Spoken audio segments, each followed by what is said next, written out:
Okay, next up we have Trevor Paglen and the 6 landscapes of the surveillance state? We'll Something like that. Yeah, you know, we'll work it out. Okay, big hand please for Trevor. Hello. Hello. Thank you guys all so much for coming here. This is a fantastic honor to be here with you all. But let's get right into it. We don't have as much time as I would like to have, but it's always like that. I've been spending a lot of time in helicopters lately. I'm an artist, but I'm not somebody who goes into a studio every day with some paint and makes a mess and comes out at the end of the day with a painting or anything like that. I have a very empirical practice, meaning I go out into the world, do things, and I spend a lot of time running around looking at stuff. And one of the overarching themes of my projects has to do with trying to push vision and trying to push perception as far as I can, usually to the point where it starts to break down. And the reason for that is that I hope that by investigating some of these limit cases of vision, or these limit cases of perception, that we can kind of create a vantage point that we can then use to look back on ourselves with different kinds of eyes, with fresh eyes, if you will. And for me, that's really what I want out of art. A lot of people want a lot of different things out of art. Some people want beauty. Some people want something nice that hangs on their sofa or whatever. What I want out of art is things that help us see the historical moment that we're living in. So that's what I want. And so for me, that's what this is sort of about. Today, I want to talk about secrecy. And I want to talk about how to go about trying to see secrecy. And this is something that I've spent a lot of time thinking about over the years. A lot of times people think about secrecy as what you get to know versus what you don't get to know. So secrecy is stuff that we don't get to know, and stuff that's not secret is stuff that we do get to know. And I think that way of thinking about secrecy is wrong. Right? I think in the first instance, secrecy is more about a way of doing things. It's a way of trying to organize human activities. And it has political aspects to it, it has economic aspects to it, it has legal aspects to it, it has cultural aspects to it. And it's a way of trying to do things whose goal is invisibility, silence, obscurity. And so in this first instance of what secrecy is, I would think about it as what we might call an abstract space, a kind of organizing logic. And I call it an abstract space because it doesn't actually exist, right? It's a conceptual thing. It's a way of trying to organize things. And in that first instance, secrecy is very immaterial. However, in the real world, secrecy only exists insofar as its logic is applied to things in the world. In other words, the material stuff that everything in the world is made of. So in real life, secrecy is composed of infrastructures and institutions, things like the CIA or the NSA, economic institutions like the so-called black budget in the United States. It also is composed of social engineering institutions such as the security classification system, legal institutions such as the FISA court and the state secrets precedent in the United States, and so on and so on. So all of that is a way of trying to underline the fact that I don't think about secrecy as what you get to know versus what you don't get to know. I think about it instead as a kind of state within a state that operates according to a very, very different logic than what we would normally think of as a democratic state, and also as a series of material practices, things that happen in the world. So the question then is, if secrecy is a way of organizing institutions and human activities in such a way as to try to render them silent, to render them invisible, how do we go about trying to see them? Right? And sometimes when I talk about how do we go about trying to see secrecy, I use this metaphor from cosmology, the metaphor of dark matter, where we know that 97% of the universe is made out of dark matter and dark energy. It's stuff that we can't see, we can't directly detect, but we can infer its existence by the influence that it exerts on the visible universe, right? So it's something that we can only indirectly detect. And so in other words, by seeing that interaction of this invisible matter with the invisible matter, we can learn something about it. And I think perhaps something is true of secrecy as well. Because I think that secrecy is an inherently contradictory thing. It's a self-contradictory thing. And the reason for that is that this organizing logic of secrecy, as it has to take hold, as it is articulated in the material world, it's never completely efficient. And in the first instance, the idea of secrecy is not efficient because if it's true that secrecy has to be made out of the same stuff that the rest of the world is made out of, stuff in the world tends to reflect light, right? It's visible, kind of fundamentally. And so we have this kind of originary contradiction in the idea of secrecy. So for example, if you're going to build a secret airplane, you can't build it in an invisible factory with ghost workers. You have to build it in a factory that looks like any kind of other factory. You have to build it with people that, you know, do same kinds of things that any other person does. So secrecy is not efficient. It has this originary contradiction, and I think that that originary contradiction gives rise to all sorts of other kinds of contradictions. And so methodologically, what I'm trying to do often is find those contradictions. Where does that secret world intersect with something I can see? Where does it intersect with something that I can find? And using that methodology, trying to get a glimpse into the aspects of secrecy and the secret state that surrounds us all of the time, but that we really generally have not trained ourselves to see very well. So I want to talk about a series of these kinds of contradictions. One contradiction that has been enormously helpful to me has to do with logistics.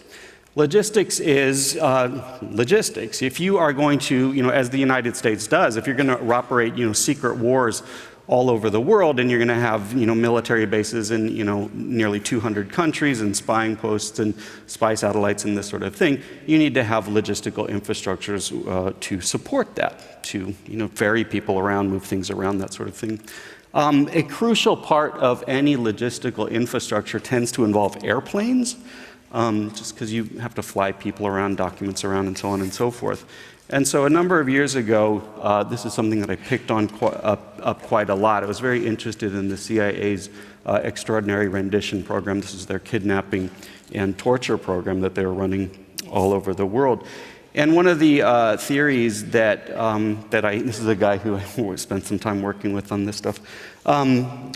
One of the ideas that I was working with an investigative journalist, and there was about a dozen people around the world from human rights groups, other journalists who were trying to figure this stuff out. And one of the ideas was that if you could track the movements of airplanes that were known to be involved in this program, then you could perhaps get an understanding of what the geography of this covert action looked like, right? We knew people were disappearing from all over the world. We didn't know where they were going. The CIA or the military would come out and say something like, oh, well, we caught Abu Zubaydah, for example. And then this guy wouldn't show up at Guantanamo Bay. And so if you thought about it, you thought, well, this guy has to be in the world somewhere. And because this guy has to be in the world somewhere, there's got to be some secret prisons out there. So that's the thing we were interested in.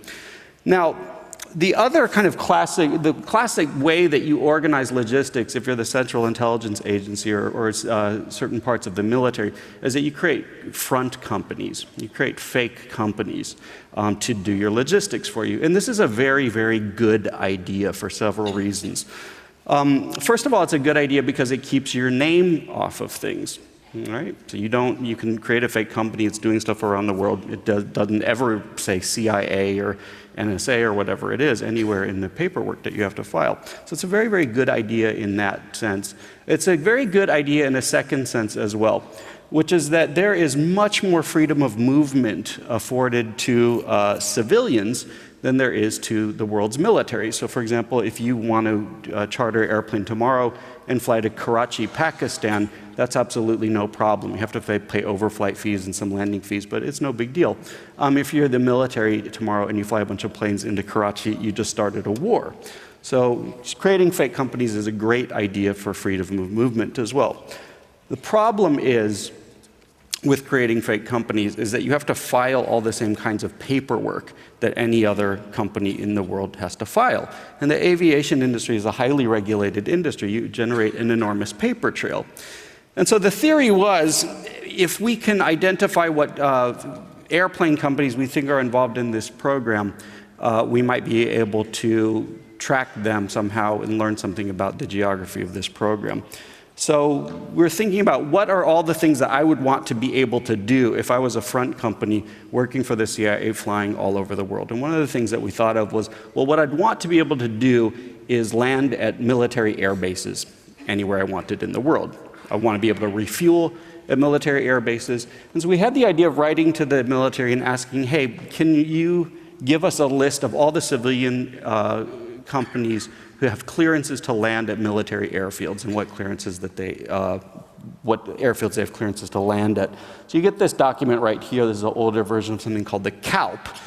And it basically is a list of companies who are allowed to land at military airfields and which ones they can do that at. So on this list, you'll find things like Alaska Airlines, UPS, DHL, mostly companies that do logistics also for the military. But when you start to get in the guts of and the vast majority of these only have clearances to land in CONUS, that means continental United States. But when you get further into this document, some weird things emerge. You start to find companies like this, Stevens Express Leasing, who has a worldwide clearance. They can land at any military airfield they want.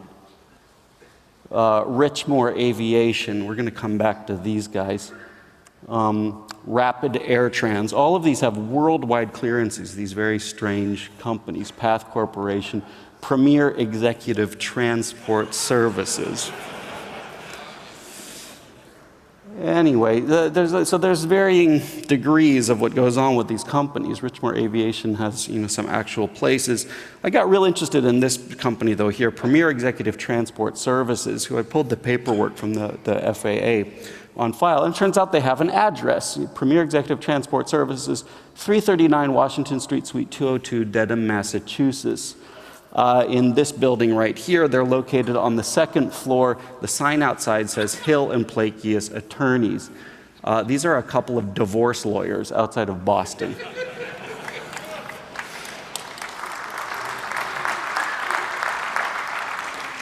So when I went in there and asked them to talk to somebody about Premier Executive Transport Services, they threw me out. But I did, just kept looking, poking at this company. It's a public company. It has to file all kinds of, articles of incorporation, updates, tax filings, that sort of thing.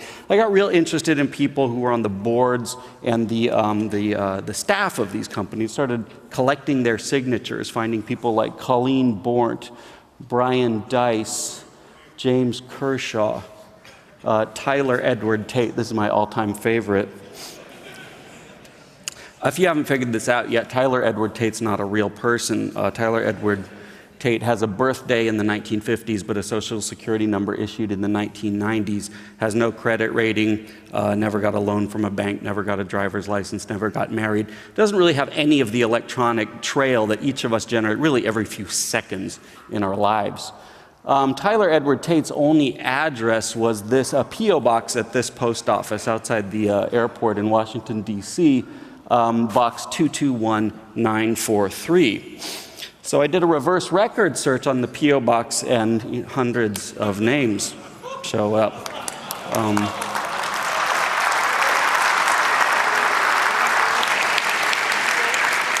And these are ghosts, right? All of these names are people who don't exist, and they don't exist because they're in the business of disappearing other people. But going back to the airplane companies, what you could do, because these were civilian airplane companies, you had a list of companies that you're interested in. You could go back to the FAA and say, I want to see all the registration numbers and serial numbers for all of the airplanes that are owned by this set of companies. So you get back a list of airplanes, registration numbers, serial numbers, and you go back to the FAA and you say, I would like to see all the flight plans that these particular airplanes have ever filed with you. And you start to get documents that look like this. You get the registration number of an airplane landed IAD, that means Washington Dulles. This one right here, BGR, is Bangor, Maine. KFAY is the home of the Special Forces community in Fayetteville, North Carolina. EINN, Shannon, Ireland. MUGM, Guantanamo Bay. So we started tracking different routes where all these things were flying, the idea being if you could see multiple flights to a single location, perhaps that was a place to pay some more attention to. I'm going to fly through this. I've talked about this quite a lot, and there's documentation of these projects online. We had other sources of information as well. This is a map drawn by a former ghost prisoner, a guy named Khalid al-Masri, of what he believed the inside of one of these black or dark prisons looked like. Using this combination of information, tracking flight plans and that sort of thing, we were able to figure out the very probable location of a CIA black site north east of Kabul. And so in this building, so we flew out there and had to spend quite a bit of time finding a taxi driver who knew where this road was. This road had been so dangerous for so long that you wouldn't, people from before, we had to find someone who'd been driving a cab since before the Soviet occupation of Afghanistan. So our translator, our fixer goes, we need to find an old man, you know, someone who knows where this road that you're talking about is. So we'd start driving out there and you leave the city behind you. And you know, you're kind of out in the sticks in Afghanistan, and we end up in a traffic jam. But it's not a bunch of cars, it's a herd of goats going across the street, waiting for these goats to go by. And we see the shepherd, very old man, you know, the traditional Afghan clothes and the whole thing, big beard, exactly what you'd picture in your head. But we notice, hey, this guy, this shepherd, he's wearing a baseball hat. That's weird. So waiting for him to go by, the shepherd finally turns to look at us in the car, wearing a black baseball hat. The letters KBR are on that baseball hat. KBR stands for something called Kellogg, Brown, and Root, which is a company that was a subsidiary of another company called Halliburton, which of course was the company that Dick Cheney was on the board of. And so here we are in the middle of nowhere, Afghanistan, next to what we are 99.99% positive is a secret CIA prison. The local goat herder is wearing a Dick Cheney baseball hat.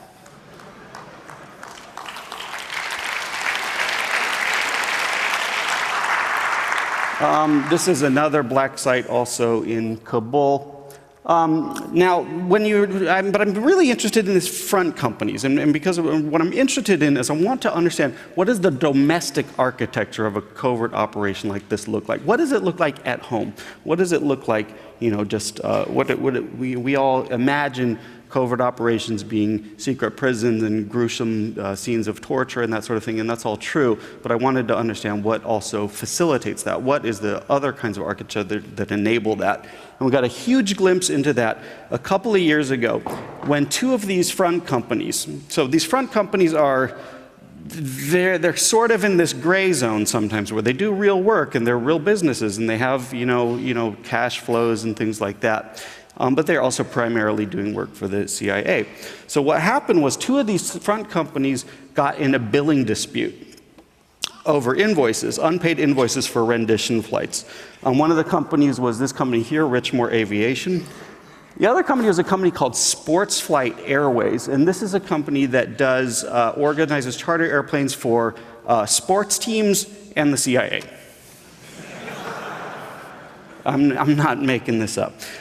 So anyway, this lawsuit, because both of the companies were located in New York, the lawsuit ended up going down in the district court in a small court in New York. And nobody noticed that this thing had happened for like 3 years, including the CIA, who didn't bother. Nobody, you know, noticed that this lawsuit was happening, so nobody invoked the state secrets privilege. Nobody got it thrown out of court. So it's this crazy thing that happened. So there ended up being depositions and, you know, evidentiary findings and that sort of thing. Just thousands of documents were generated. And these people at the human rights group Reprieve in the UK got their hands on this stuff, and I got it from them. And in these documents, you find invoices for rendition flights. This is a flight Washington, Guantanamo Bay, Bucharest, Rabat. You know, without the bill is $165,000 something. You know, Eurocontrol documents.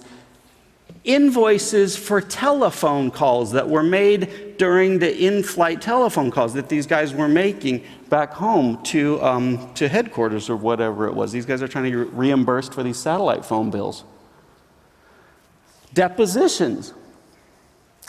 And so I spent, a long time with all this stuff and just started making this giant map, just trying to understand what all of the different relationships were that were being outlined in these documents. Turns out DynCorp was one of the big people behind it, but then even at DynCorp found out the names of different managers for parts of the program, that sort of thing. Sports Flight was at the center of it, and the Sports Flight was also chartering with this whole other bunch of companies also doing rendition flights as well that we didn't know about. And I just started going around and photographing these places. I wanted to understand, I wanted to see the places that we're talking about in these documents. Here's Sports Flight in Long Island. And it kind of had a failed attempt to try to tape over the name of their sign. In the depositions, you have stuff like this. Who Ron Dickey is? He's the backup program manager supporting Bill Vigil. I wanted to know what Bill Vigil looked like, so I sat outside his house.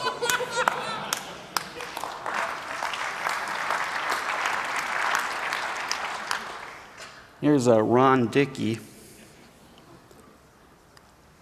Yeah, they're talking about another company called the International Group or something in Horseheads, New York, U.S. Aviation, blah, blah, blah, Prime Jet in California. Just wanted to see where these places were. The only Larry I knew is Larry Seals. I never met him. Do you know if he's employed by anybody? As far as I know, the State Department. I wanted to know what he looked like. What this all adds up to is what I think of as a very everyday landscape. So we're looking at an incredibly secret, incredibly, in my opinion, evil covert operation. And what does it look like? It doesn't look like anything. It looks like the rest of the world that's around us all of the time. And for me, there's something actually quite terrifying about that. Other contradictions, places to find covert activities. Have places to see secrecy where you don't have to go far at all. You can step outside and look up in the sky. And there's many ways that I do that. I've spent a lot of time out in Nevada. All of the drones pretty much in the world are flown by pilots based in Nevada, northwest of Las Vegas. You drive about an hour out into the desert, and there's a little Air Force base out in the desert called Creech Air Force Base. And you kind of even have to know that it's there. And what you do is you go out there, you park your car, and you just look up at the sky. You look up at the sky, and it takes a minute or so for your eyes to adjust, and then you realize there's all of these little things that look like insects flying around, and what it is you're seeing drones. And so I've spent a lot of time out there just photographing the sky, usually generally early in the morning. So you have these big skyscapes, and then when you look a little bit closer, you find these little, guys in there that don't belong. A few months ago, I saw something very remarkable out there. This is something I'm not sure anybody's ever seen one of these just flying around before. This, I'm pretty sure this is one of these RQ-170 Sentinel drones. And it's the weirdest sound. It sounds like a TIE fighter or something like that when it's flying by.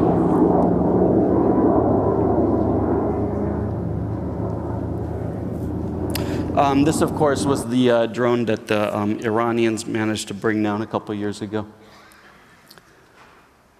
And so these kind of skyscapes, I'm really...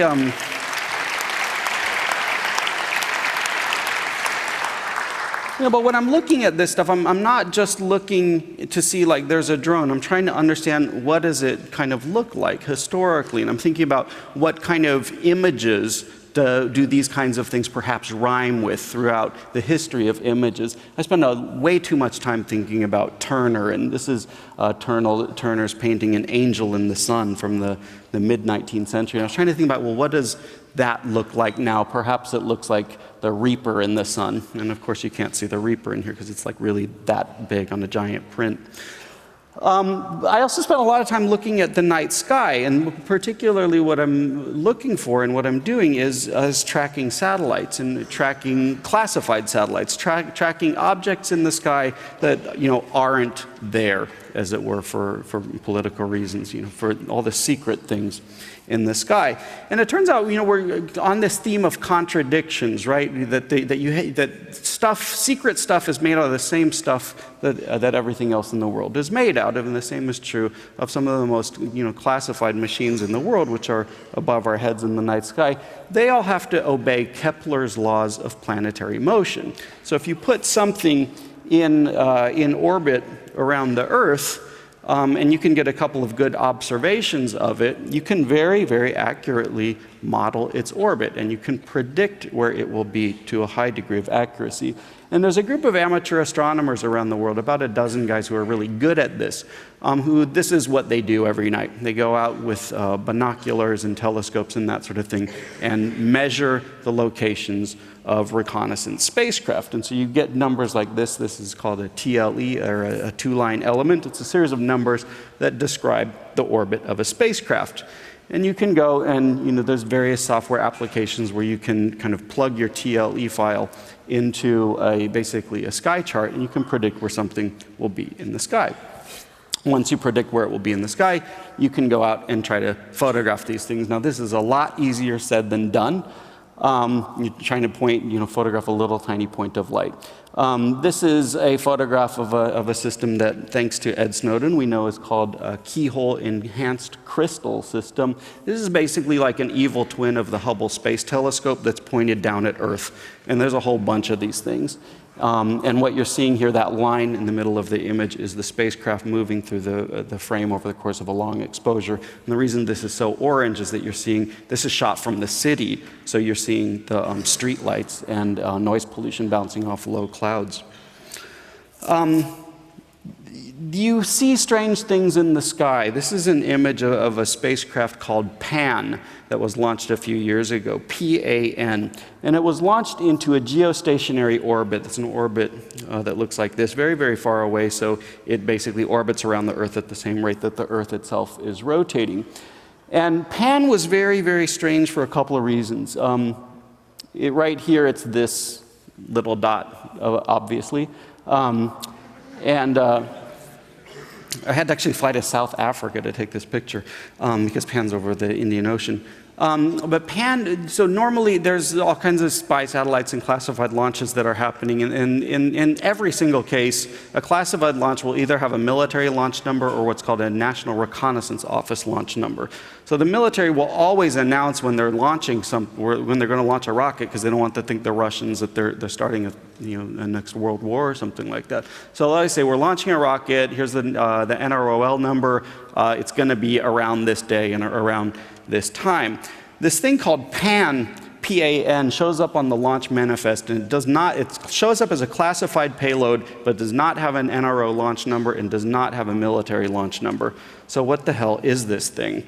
There's a patch for it, says Pan Palladium at night, but word on the street was that Pan just stood for pick a name. And the patch has this rocket going off, and you see very faintly in the smoke below the rocket, you see this question mark. So Pan goes up. It turns out later there's a little Lockheed brochure that mentioned in passing that Pan was based on, I believe, a Lockheed A2800 bus. So it's basically a kind of communication satellite, goes into this geostationary orbit over the Indian Ocean and just sits there. And so what the hell is this thing? Well, if it's not got an NROL or a military launch number, then presumably it's another government agency that would have this communication satellite over the Indian Ocean. So at this point, I'm just making up conspiracy theories. The first idea that I had with some other people was that, okay, who would want to have a whole lot of bandwidth over the Indian Ocean who's not the NRO, who's not NSA, and who's not the military? We started to think, okay, maybe CIA. It's the only other agency that I could think of, and CIA doesn't put their name on anything. So we thought, okay, why would the CIA want to have like a whole lot of bandwidth over the Indian Ocean? The first thing you might think of is maybe they want to talk to their guys around the world. But that's way overkill to have a dedicated communication satellite to do that. So the second thought was thinking about, Well, actually, let's think about what's going on here, because there's two drone wars. There's the military one that places it, in kind of active battlefields like Iraq and Afghanistan and so on. But all of the drones assassinations that are going on in places like Pakistan, Yemen, and so forth are run by the CIA. And the CIA would definitely want to have a lot of bandwidth to fly those things. The bandwidth on this spacecraft could, I think, do 40 simultaneous drone missions, something like that. So that was one theory, but that theory got a little bit more complicated, because what Pan started doing was moving around the geostationary belt and parking itself within clusters of other communication satellites, which is highly, highly unusual behavior, because this burns up a lot of fuel and it dramatically reduces the usable lifetime of your spacecraft. So what is Pan? I don't know. Nobody knows. I mean, who knows what the hell this thing is? One of those things. This is another weird little thing that went up in 2009 on a Delta IV Heavy rocket in January 2009. A gigantic NSA spacecraft went up again over the Middle East. And a friend of mine in South Africa, an astronomer, said, hey, Trevor, you should go take a look at USA 202, which was the name that was kind of publicly used for the thing. I said, okay. So I was out in the Eastern Hemisphere, a place where I could see this thing, and I took this photograph. And USA 202 is this thing right here, this really, really bright light. This is apparently one of the biggest, heaviest, most expensive spacecraft that the NSA and NRO have ever made. Supposedly, it has a giant antenna about the size of a football field, a big umbrella-shaped antenna. And I wrote back to my friend and said, yeah, I saw it, I've got this picture of it. He's like, no, you're not even paying attention to what you're looking at, are you? And I was like, what are you talking about? He was like, well, did you notice what it's next to? And I hadn't thought about that, even though it's right there in the picture. He said, well, go look that up. And it turns out this little line here is an unclassified spacecraft. It's a spacecraft called Thuraya 2. What Thuraya 2 does is all the satellite telecommunications for the Middle East. Huh. It's just right there. See it through a telescope. Anyway, there's other kinds of images like this too. I have some fun with this. Every photographer has to have their version of Yosemite. So my version of Yosemite is photographing Yosemite, and we've got one of these enhanced crystal spacecraft in the sky photographing me photographing Yosemite.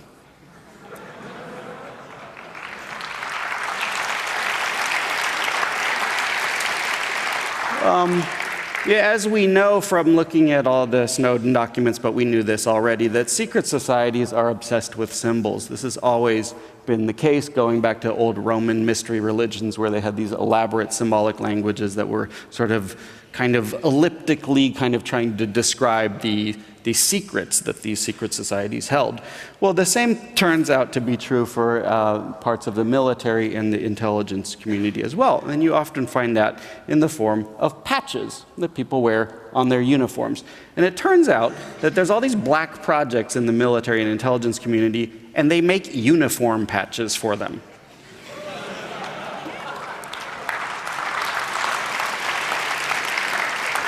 And it's the damnedest thing. I mean, I've asked a number of these guys, why the hell are you making uniform patches for black projects? And they said, oh, well, if we didn't have a patch, no, that would really look weird, right? Okay. So you find stuff like this. The Special Projects Flight Test Squadron. This is a unit, they're based at Area 51 in Nevada, this famous secret base. And all they do is fly secret airplanes. And their patch, it has all these symbols, it all means stuff. So here's this radar, you have a generic airframe, you have this sword here. That sword actually refers to a classified airframe that's now been declassified called Bird of Prey. This thing falling from the sky is a radar calibration target. So it's an aluminum ball with a known radar cross-section that you throw out the back of an airplane. You use it to tune a radar.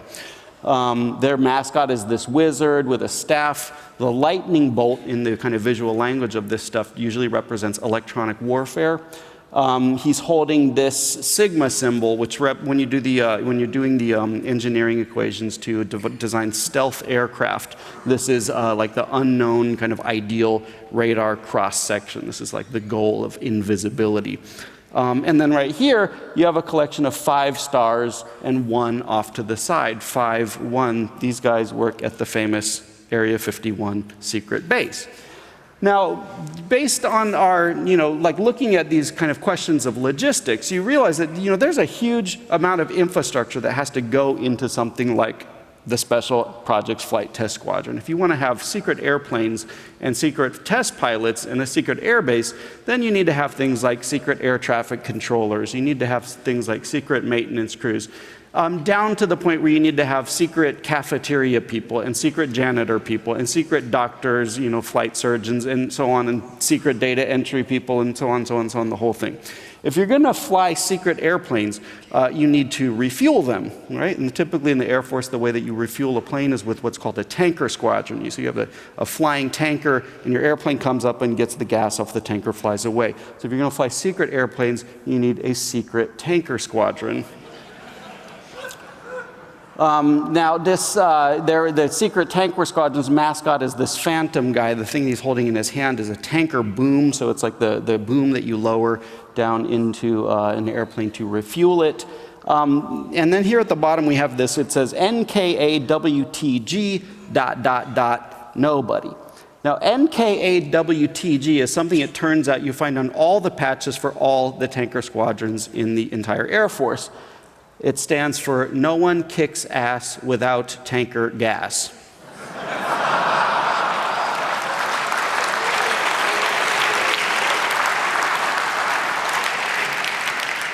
You quickly start to build a whole world when you're building secret airplanes. This blew my mind when I found out about this. Somebody sent me this crap. So it turns out you have all these secret units, the special projects guys and the secret flight tanker squadron guys. They all have football teams for their squadrons. And they all play against the other secret squadrons in the secret football league.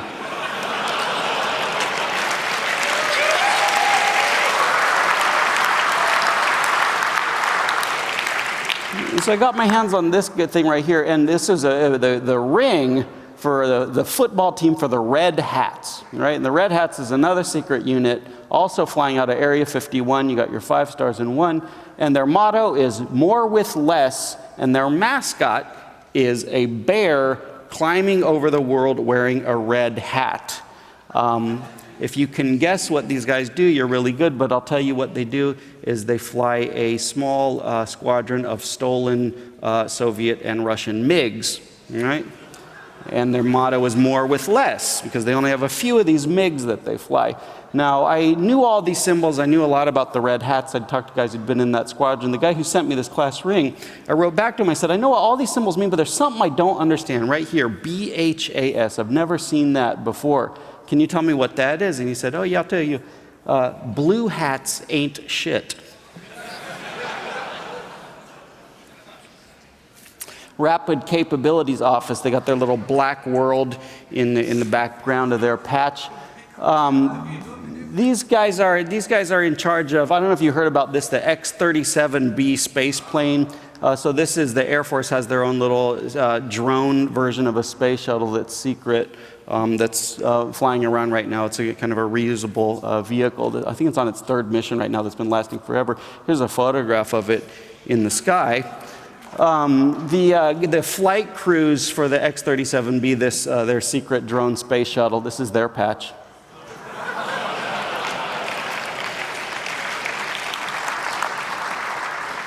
And they're all organized by, they're all working under this Rapid Capabilities Office. The Rapid Capabilities Office down here, their little slogan is doing God's work with other people's money.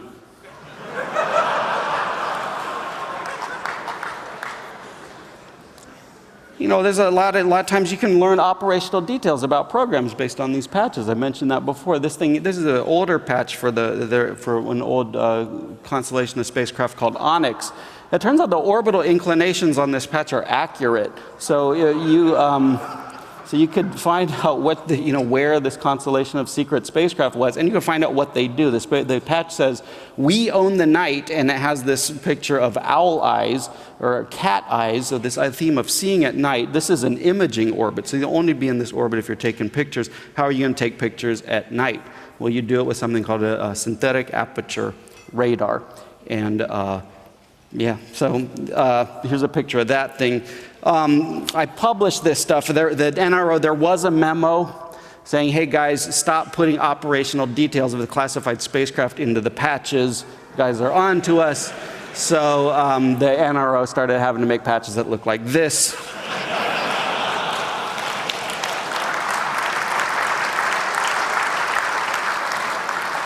This is this launched a couple weeks ago. This is for the second generation of the synthetic aperture imaging spacecraft. This one's called Topaz. This is an old favorite. Let them hate so long as they fear. And this one kind of sums up the whole thing.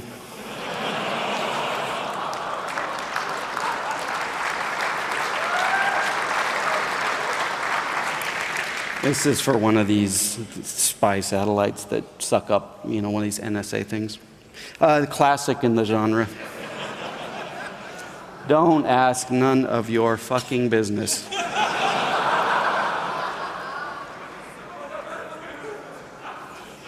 And so I want to come back to this originary contradiction to begin wrapping up here a little bit. The idea that, when you're doing all this secret stuff, it fits imperfectly into the world. You can't make invisible factories. You can't, you have to have infrastructures that go into these covert operations. Infrastructures generate paperwork. They generate, invoices and crap like that. But they also have a material footprint on this Earth's surface. A lot of places that are, associated with classified activities, of course, are all over the world, but there's a lot in the West in particular that are way out in the desert. You can't get anywhere near these things.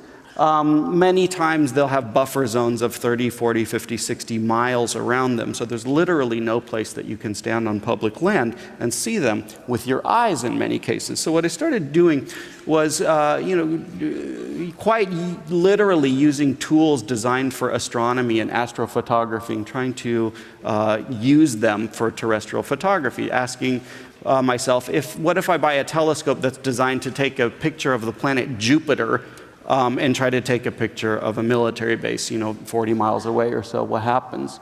It'd be like if in a traditional landscape photograph like an Ansel Adams, he's probably using something like a 50 millimeter lens. What happens if you use a 5,000 millimeter lens instead? Well, you start to see a little bit of a different landscape.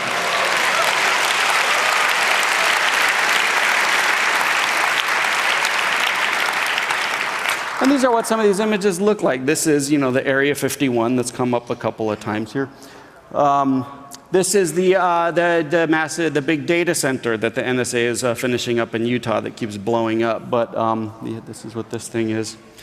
This is a site in West Virginia called the code name of it is Timberline. This is another one of these NSA eavesdropping stations. This is where most recently they were involved in some of the spying on UNICEF and the UN World Health Program was going on from here. This is an Aerospace data facility southwest. This is a downlink for reconnaissance satellites in New Mexico. Classified airbase for operational aircraft also in Nevada. This is taken from about 18, 20 miles away. When you start photographing things at these kind of extreme distances, you're looking through so much heat and so much haze that the images, start to break down quite literally. And so in an image like this, which is taken from about 40 miles away, these are chemical and biological weapons proving grounds in Utah, you start to veer towards total abstraction. And so in an image like this, you're seeing two things. It's an image of a classified military base, but it's also a photograph of what it looks like when you push the physical properties of vision so far that they just fall apart. At 60 miles, you start to get stuff like this, which looks like stuff like this.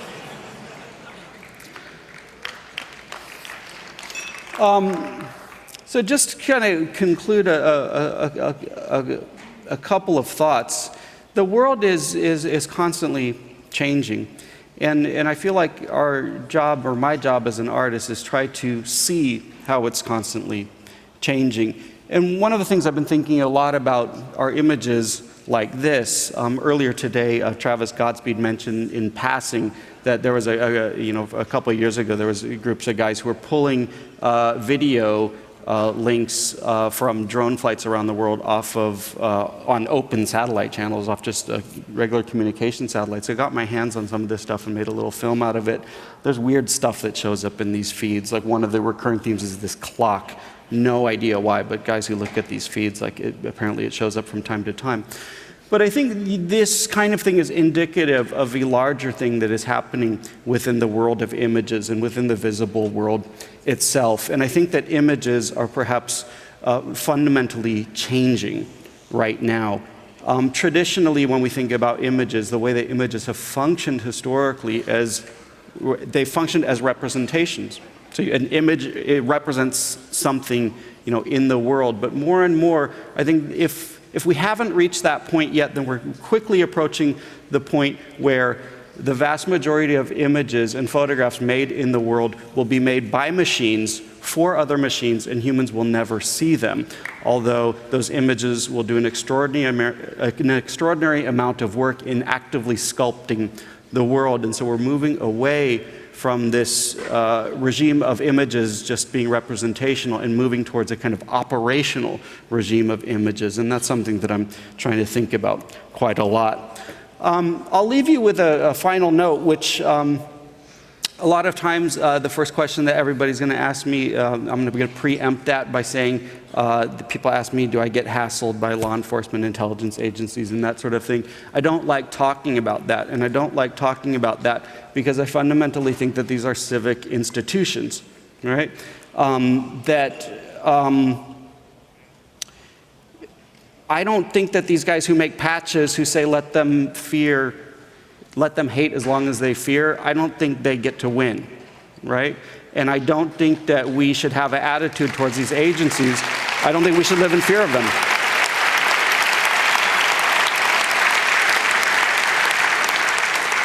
And so this is why I speak about these projects in the way that I do. I'm making fun of them. I laugh about them because I don't think that we're going to do very well for ourselves if we participate in the culture of fear that we have towards our own civic institutions, which is ultimately what these things are.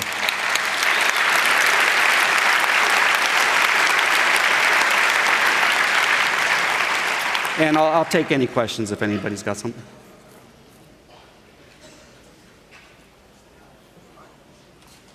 Hi there. Right, if you've got questions, can you line up behind the microphones in the aisles? Do we have any questions from the internet? Yes, we do. Go ahead while we line them up here.